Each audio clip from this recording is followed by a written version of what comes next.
Você já percebeu como alguns defensores do governo tentam justificar o injustificável? Pois é, o Caio Coppola entrou em um debate quente sobre a impopularidade do governo Lula e trouxe argumentos que deixaram o adversário sem saída. E hoje eu vou reagir a cada ponto dessa discussão com vocês. Se você quer esse tipo de conteúdo, continue no canal e já deixa o like agora, porque isso ajuda muito a espalhar esse vídeo para mais pessoas. Sem enrolação, bora pro react. Olha, esse governo está desaplaudido, desacreditado e enfraquecido, vendo a chance de uma vitória eleitoral em 2026 cada vez mais distante.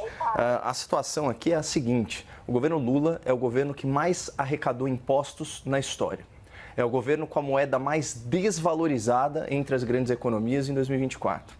É o governo responsável pelo maior rombo fiscal que se tem notícia e pelo maior déficit já registrado nas empresas estatais. E agora, o governo Lula alcança mais essa marca histórica para sua coleção de maus resultados, como foi dito no enunciado. Pela primeira vez, o índice de reprovação do governo supera a sua aprovação, diga-se de passagem. E também, pela primeira vez, o percentual de pessoas que avalia positivamente o governo já é menor que o percentual de eleitores que reelegeu Lula e que reconduziu o PT à cena do crime, para usar aquela expressão consagrada do próprio vice-presidente da República.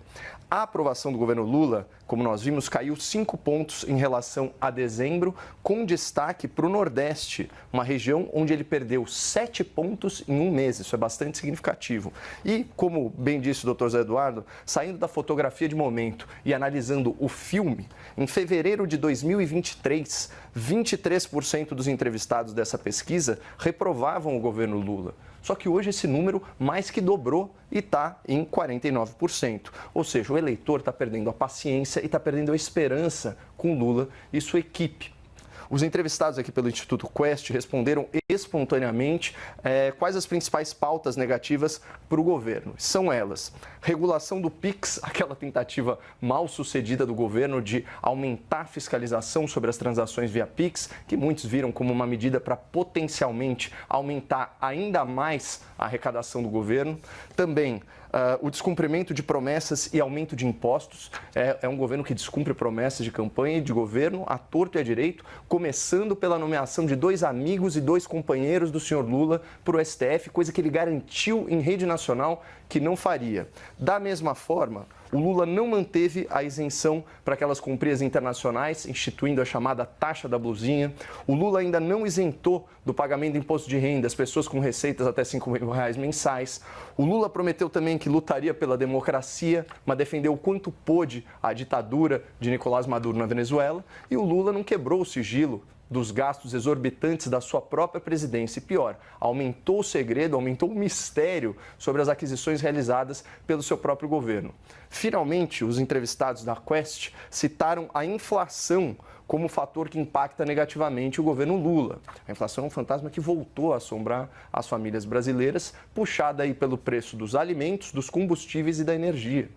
O escolhido do Lula para o Banco Central está liderando uma campanha agressiva de aumento de juros para combater esse mal. A taxa Selic está em 12,25%, mas a previsão é que essa alíquota seja reajustada para cima ainda essa semana. Então, aqui estão mais algumas promessas quebradas do Lula. Juros baixos, dólar em queda e gasolina abrasileirada mais barata. Nada disso aconteceu, como foi alardeado. E para fechar, Brasília, falando em falsas promessas relacionadas à inflação, vejam só essa manchete do G1 de 10 de janeiro. Preço da carne sobe 20% em 2024 e tem maior alta em 5 anos. Alguns cortes subiram até 25%. E a picanha, tão citada pelo Lula na campanha eleitoral, também ficou mais cara.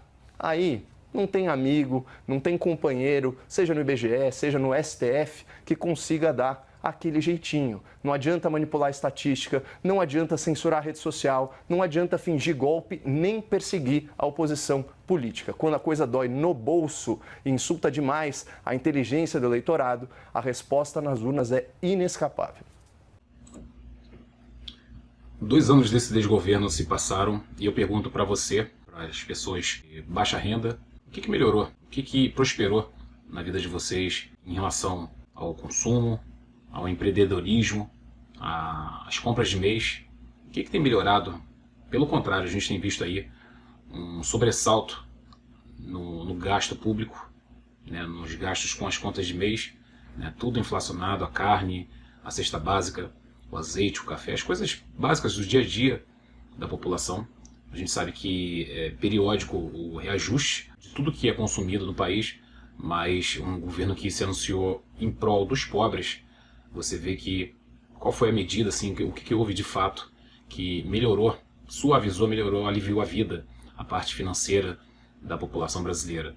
As pessoas pagando impostos triplicados, inclusive o Estado, o governo arrecadando números históricos de impostos, mas o que tem voltado para o seu dia a dia, para o seu bolso?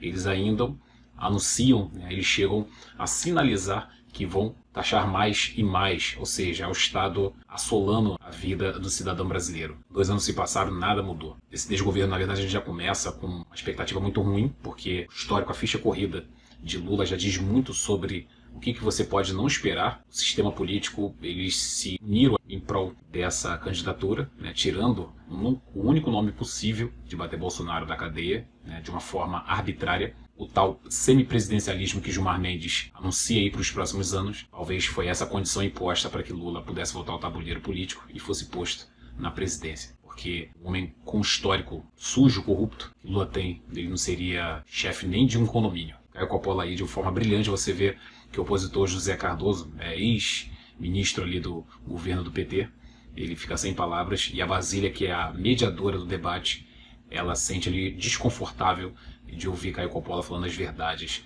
sobre o desgoverno Lula. Bolsonaro foi impecável? Foi perfeito? Claro que não.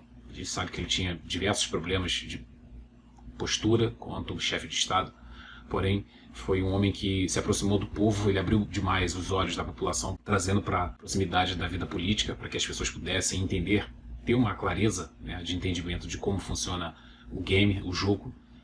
E esse desgoverno, eles fazem totalmente ao contrário, eles tentam afastar as pessoas de saber o que acontece no dia a dia da política. E o Caio Coppola, ele dispensa comentários, é um cara muito preparado, um cara muito qualificado, honrado acima de tudo. Ele destrincha ali para vocês tenham entendimento do que esse desgoverno ele causa no país. Uma palavra que eu ouvi do advogado Thiago Pavinato e comentarista político é que o povo brasileiro tem que aprender a votar. O povo brasileiro não sabe votar. Uma coisa que esse desgoverno fez de bom, ele fez sim algo de bom. Ele fez algo de bom para as elites, a classe artística, que comemoram bilhões de aprovações aí da Lei Rouanet, a classe jornalística, aquela mídia que está sempre ali suavizando, ao invés de estar fiscalizando o desgoverno, eles estão ali suavizando o dia a dia, até mesmo o que eles deixam de fazer, provavelmente muito bem remunerados, e a classe política, onde o desgoverno Lula, eles compram votos, compram deputados, oferecem ministérios, enfim, é a farra do boi, tudo pelo poder. Se o Brasil amanhã quebrar economicamente, essa turma aí que coadunou o desgoverno Lula, eles têm como sair aqui do país e viver num país desenvolvido, nos Estados Unidos da vida, numa Europa, porque eles foram abastados com o dinheiro público, o dinheiro do pagador de impostos. E nós ficaremos aqui com o boleto e com o fracasso. Tá bom? Se você gostou desse conteúdo, deixa seu like aí, inscreva-se no canal, compartilha para que mais pessoas possam ver esse vídeo. Meu nome é Jader Pires e espero você no próximo vídeo. Tchau!